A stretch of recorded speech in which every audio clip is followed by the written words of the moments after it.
Today on Rappler.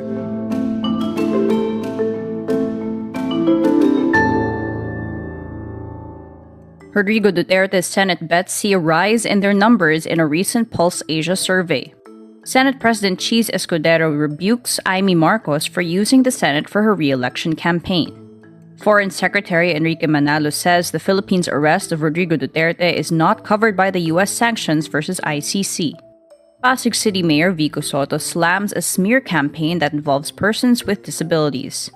And Leyte mayoral bet Kerwin Espinosa says a big politician masterminded his attack.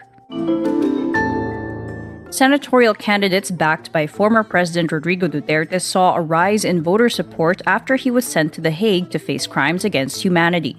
This, according to a Pulse Asia Research Incorporated survey released on Friday, April 11.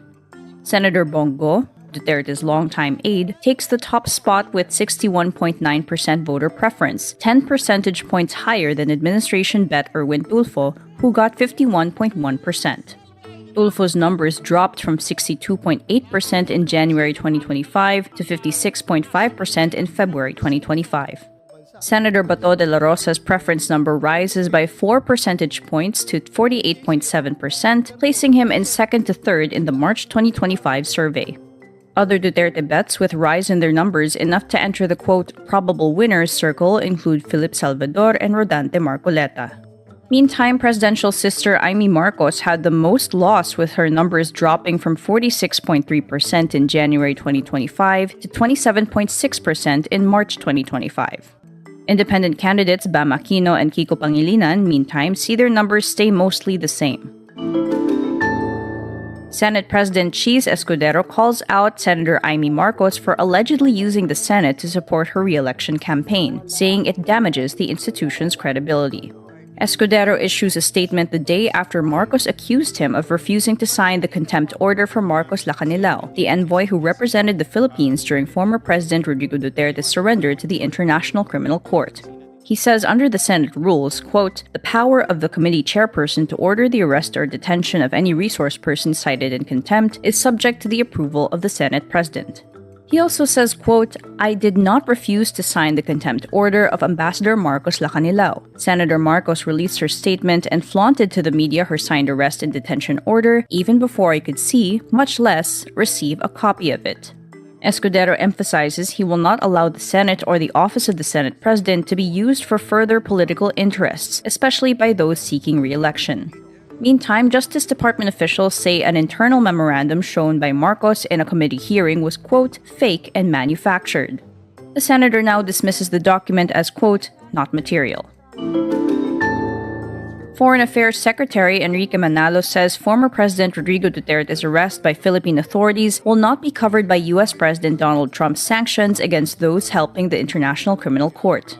We have cooperated with Interpol. That's why I don't believe we fall under that U.S. executive order. Trump signed an executive order last February to sanction people who help ICC investigations. The move aims to protect U.S. ally Israeli Prime Minister Benjamin Netanyahu, who faces an ICC arrest order over the bombings in Gaza. Human rights lawyers are worried that Trump's executive order is worded so vaguely it could apply even to Filipinos. This is what Senators Imee Marcos and Bato de la Rosa are proposing, with de la Rosa saying that the plane owners that flew Duterte to The Hague could have their U.S. assets frozen. Pasig City Mayor Vico Sotto speaks out against a smear campaign on social media where people, including a woman with a mental disability, were made to film videos criticizing his administration while lining up for charity. In a Facebook post on Thursday afternoon, April 10, Sotto pointed out that some individuals seem willing to do anything for money and power. Citing Social Welfare Secretary Rex Gatchalian's interview, Sotto says the department is looking into the, quote, systematic exploitation of PWDs and senior citizens in a negative political campaign in Pasig City.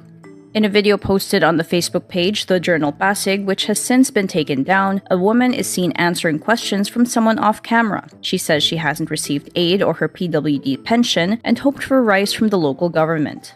When asked if she will vote for Mayor Sotto again, she says not anymore and named his rival, Sara Discaya, as her choice. I'm calling out this dirty page, said Facebook user Malaya Scarlett, reported by ABS-CBN to be the woman's relative. She adds, quote, "You exploited my aunt's weakness. How dare you? You use people who are mentally challenged in your dirty tricks to endorse the candidate you're supporting." In a statement posted on Diskaya's Facebook page, April 11, Team Kaya This said it would cooperate fully with the authorities in their investigation. To help you make the best decision of who to vote for, we have all the information you need in one place, the Rappler election site. From comprehensive election guides and explainers to profiles of candidates, both national and local, we bring you a newsfeed of all the latest updates on voters' issues and campaign moments. Check it out at ph.rappler.com. In an interview with Rappler, Albuera Leyte mayoral candidate Kerwin Espinosa says his attackers are policemen. He adds a big politician masterminded the attack. May mga nahuli na mga penetrators or gunmen. Pag inilabas na itong mga pangalan na to, mga pulis, hindi mga ordinaryong tao, mga pulis. He also says his campaign staff was warned by an unidentified individual that he would not survive to see the end of the election period. May nagsabi sa kanya na hindi daw darating na makaupo ako o matapos ang eleksyon, mamahinga daw ako. Espinosa was shot on Thursday, April 10, while campaigning at the gymnasium of Barangay Tinagan in Albuera Town, Leyte. Dito sa may puso, sa dibdib. Sa dibdib ang tama ko, tumagos dito sa braso ko rin. Kaya medyo kung makita nyo, namamaga pa yung braso.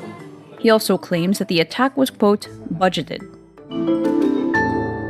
And that's today's wrap. I'm Michelle Abad. Thank you for watching.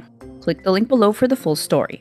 Follow us on Rappler's YouTube, Facebook, X, Instagram, and TikTok.